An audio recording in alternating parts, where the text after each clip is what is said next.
Labas tau, mano draugė, ryts ir vėl sveikinai su tavim ir linki nuostabios dabarties. Žinai, kaip žmonės tau linki dažnai geros dienos, nuostabios popietės, vakaro, nakties ir taip toliau. Kodėl niekas nelinki nuostabios dabarties? Nes dabartyje yra viskas, kas yra, jeigu dar negirdėjai to šiandien.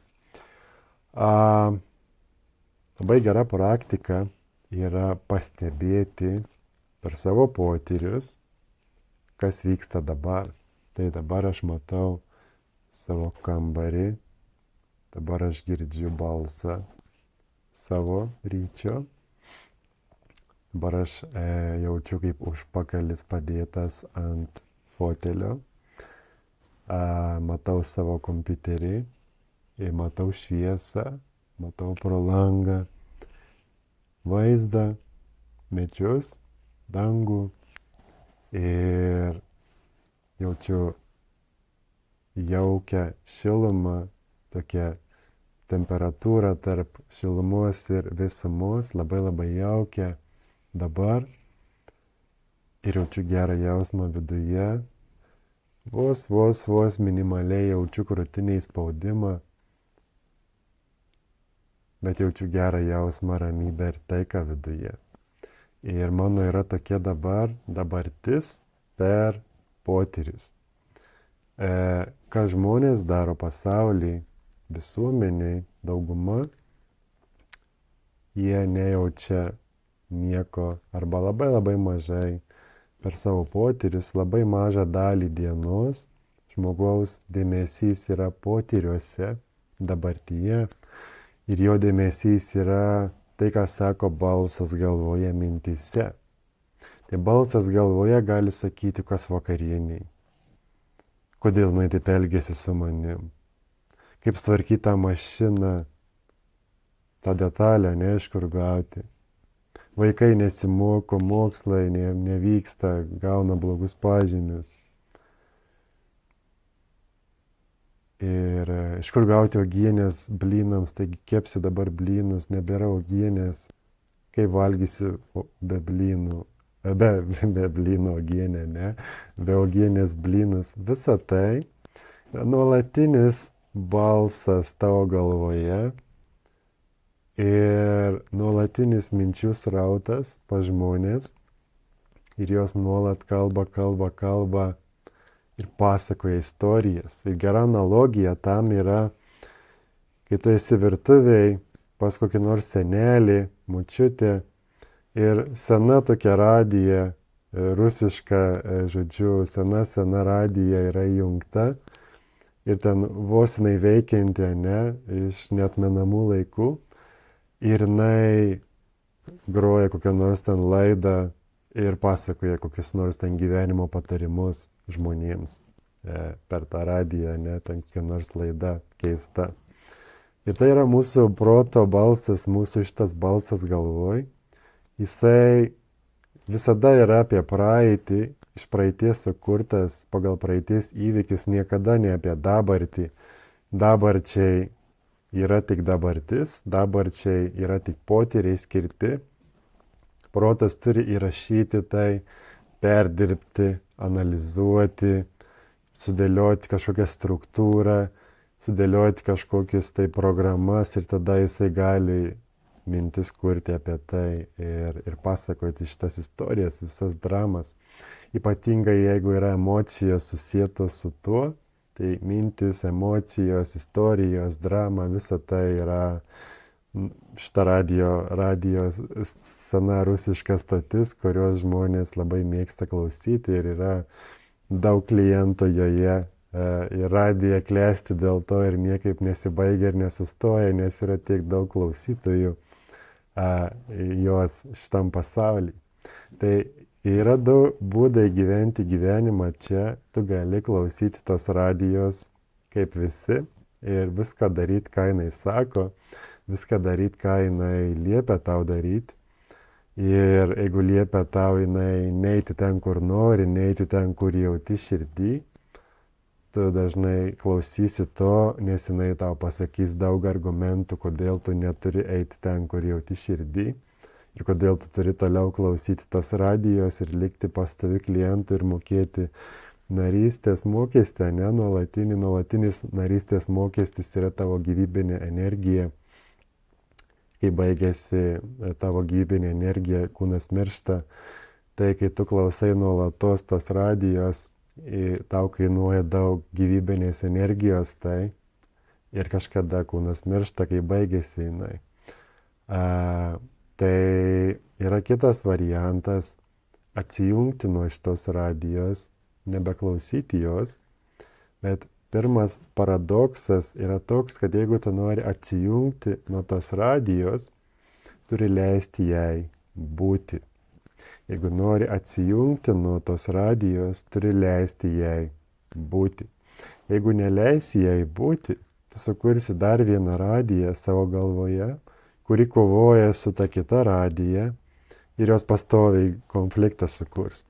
Tai yra tai, ką žmonės vadina vidiniu konfliktu arba chaosu viduje, kai yra kelios mūšio stotis, gvardijos ir jos kovoja tavo galvoje. Viena sako taip daryti, kita sako taip daryti, bet ta nesutinka su tuo ir tas logiška pusė, emociška pusė ir ten dar kokie knygos, kurias perskaitai, mokytojai, kurie kalba taip, tėvai tavo taip kalba.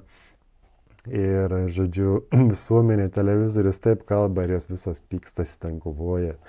Tu stebi visą tai, tu nesi to dalim, tai kas esi viduje, bet tai labai traukia tavo dėmesį ir gyvybinę energiją.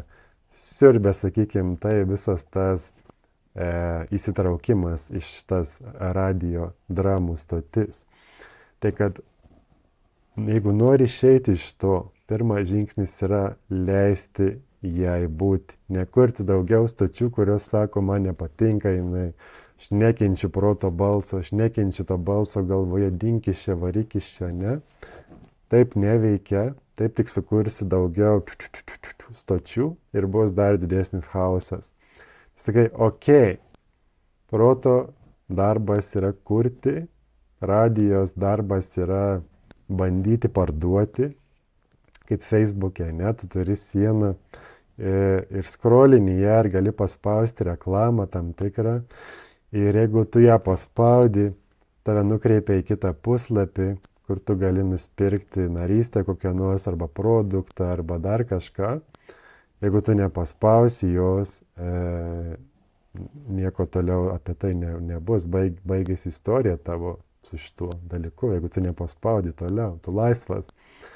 Tai nesakant tai, kad neįsigyk mūsų narystės, visada įsigyk mūsų narystės visas sekmadienio grupės, akademijos, ten geri dalykai, tai ten paspausk, bet iš esmės, jeigu tu nespaudi reklamų, tu įmonėms būsi prastas klientas ir iš tavęs neuždirbs jos pinigų, būsi bevertis klientas, ne? Tau tiesiog mes, bet tu ignoruoji viską.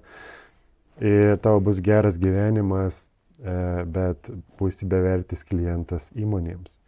Tai jeigu tu nespaudysi savo galvoje to balso pasiūlymų, tu būsi bevertis klientas tam balsui ir jisai pamažu, lėtai, pradės ateiti vis mažiau ir mažiau ir tas balsas vis silpnės ir tu vis daugiau girdėsi savo jausmą ir potyris, ir stebėsi, kas vyksta dabar, ir jausi savo vedimą vidinį, jausi kaip gyvūnas, kaip būtybė iš vidaus, ką tau daryti, ką tau sakyti, kur eiti, kur neiti, tu jausi, tavo ekstrasensoriniai pojūčiai atsidarys, kai tu pradėsi nebeklausyti šitos radijos stoties.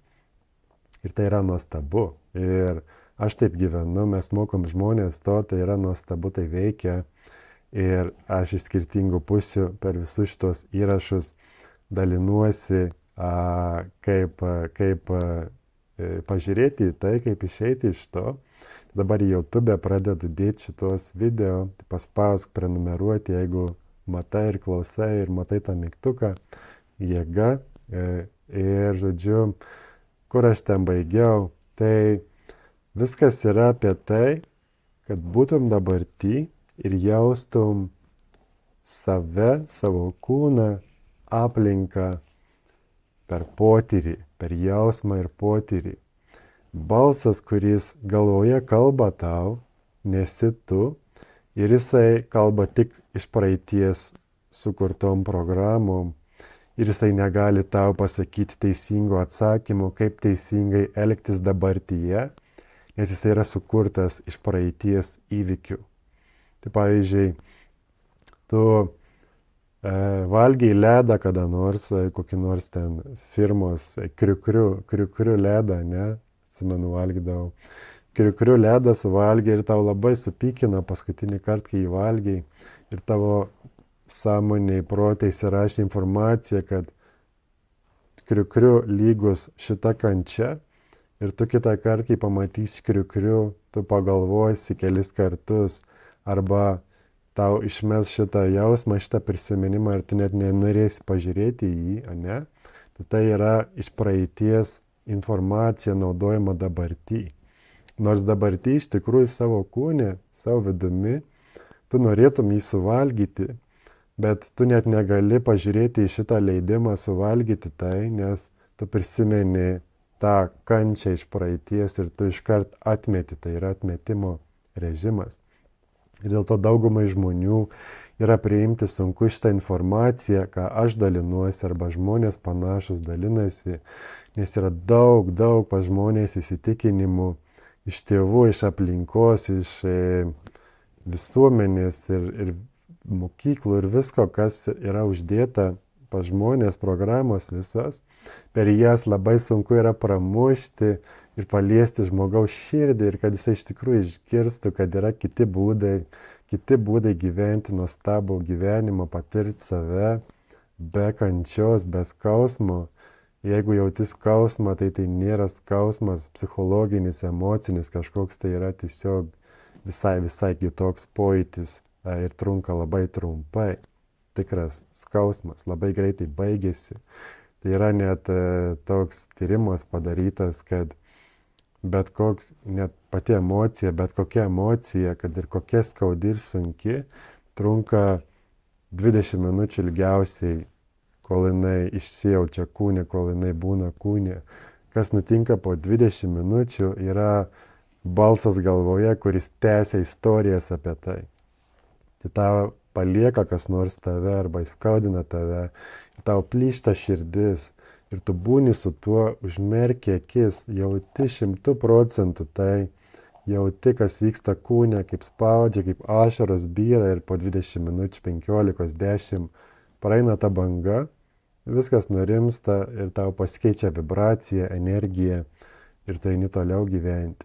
Bet žmonės nedaro to, žmonės eina į galvą, kai kažkas nutinka kūne, skausmas, emocinis ar kančia, žmonės nueina ne į kūną, bet į galvą ir į tą balsą.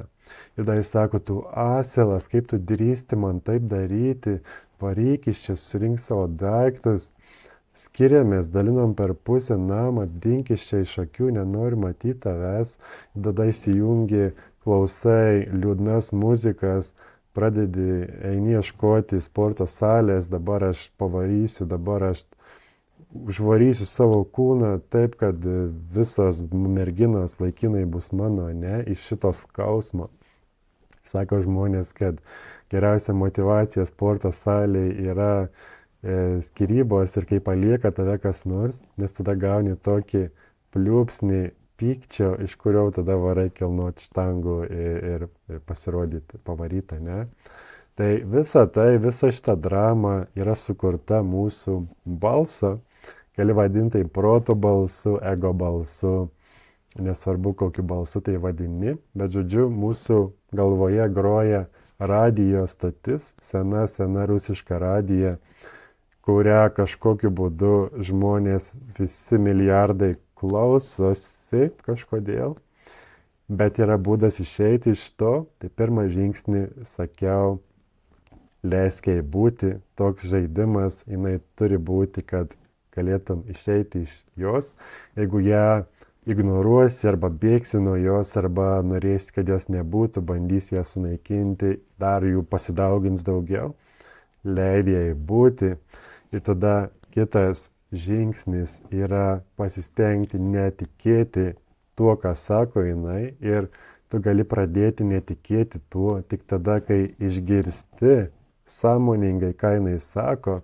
Tai sustojimas dienos metu, tiesiog sustoji minutei, dviem, pajauti, ką aš jaučiu savo kūne dabar, girdžiu paukščius, mašinas važiuojančias, jaučiu spaudimą pilve, krūtiniai, jaučiu, kaip eina mintis apie darbą, jaučiu, kaip noriu pakeisti darbą, bet negaliu, bijau, ne, visą tai tu stebi ir nieko nedarai su tuo. Ir nieko iš vis nedarai su tuo, nepajudini, ne piršto, tiesiog stebi ir žiūri į tai. Ir kai tu žiūri į tai sąmoningai, savo dėmesį, sutelkia savo dėmesį į mintis, kurios eina į tą proto balsą, kai tu žiūri į tai, nutinka kažkas magiško. Tu žiūrėdamas į tai ir pastebėdamas, tu lyg įrašai į savo knygą, kas vyksta tavo galvoje. Ir kai tu užfiksuoji tai, tai nebegali tavęs valdyti ir manipuliuoti. Tai kaip tarkim, tave nuolat apgaudinėja čigonas koks nors turgui ir nuolat nusukinėja pinigus nuo tavęs įvairiais būdais, ten pardavinėja visokius padėlkas, ne? Ir tu pagauni jį kažkada, pagauni ir pamatai, kaip jis tave sukinėja. Ir tada tu nebegali daugiau niekada jo pasitikėti ir visada pažiūri į jį, ne, žinau tave, ir arba dar ten ką nors pasakai, ar padarai jam. Bet esmė ta, kad viskas baigta, dienos šviesoje viskas pamatyta. Tai tavo darbas yra pamatyti, ką sako ta radija dienos šviesoje, o ne tamsoj. Dienos šviesoje reiškia, tu sąmoningai stebi, ką sako tas balsas. Neaklai darai viską autopiloto, automato, bet tu sąmoningai stebi, ką sako tas balsas ir nedarai to, ką jisai sako.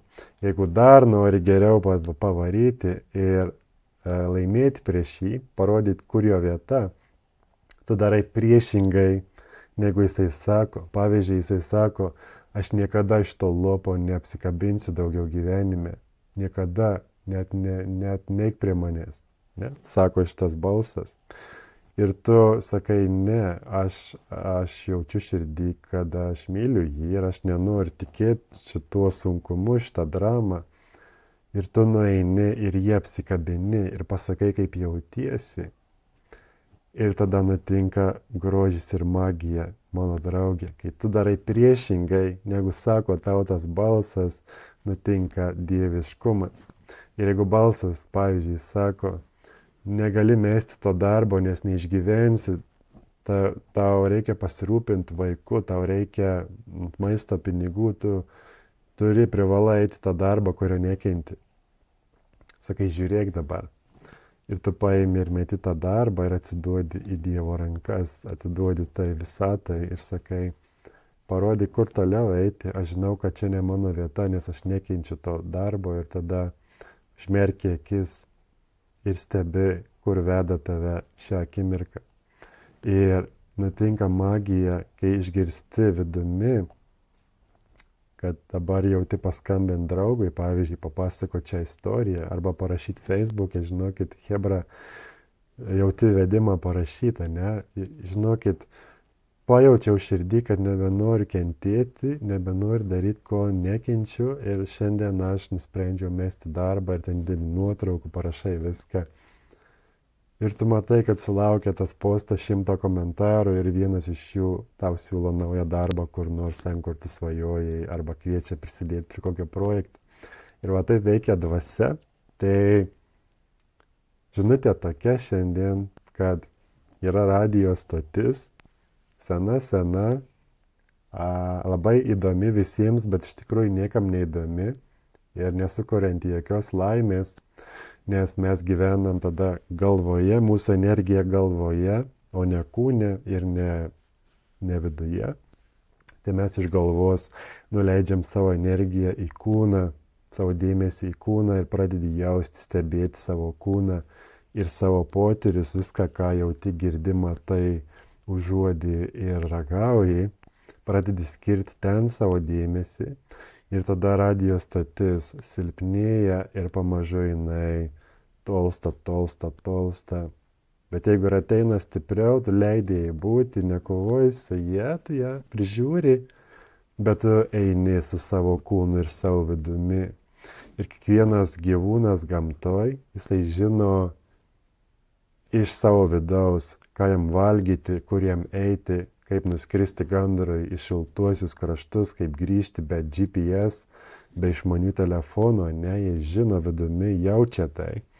Žmogus taip pat turi dovaną šitą, tai net nėra dovana, tai yra mūsų natūrali prigimtis, visų gyvų būtybių, žinoti, ką jam daryti, kada ir kur eiti ir kaip gyventi, kad žmonės tiesiog yra užslopinti ir uždominuoti to balso galvoje. Ir mano darbas yra tiesiog pasiūlyti kitą variantą, pasiūlyti kitą būdą, įvairiais skirtingais būdais papasakoti apie tai ir įkvėpti, ir parodyti, ir pademonstruoti, kaip tai daryti. Tai labai lauksiu tavęs privačioj sesijoje, mūsų sekmadienio grupiai, mūsų akademijoje, ar kad ir ką dar mes organizuosim, ateik, pabandyk tai, patirk kartu su mumis, pasidalink šio įrašų su draugais, jeigu patiko jo energija ir jisai įkvėpia tave, spausk like, prenumeruok, parašyk komentarą, žodžiu, visą tai. Ir ačiū tau, kad klausei ir nepamiršk, tavo gyvybė ir energija yra tavo kūne, bet ne šitoj radijo stoty. Tai mažiau dėmesio jai, daugiau dėmesio savo ir tegu tavo vidus išsiskleidžia kaip nuostabiausia gėlė pasaulyje į visas puses ir visom spalvom. Ačiū tau, kad klausei ir iki pasimatymuko.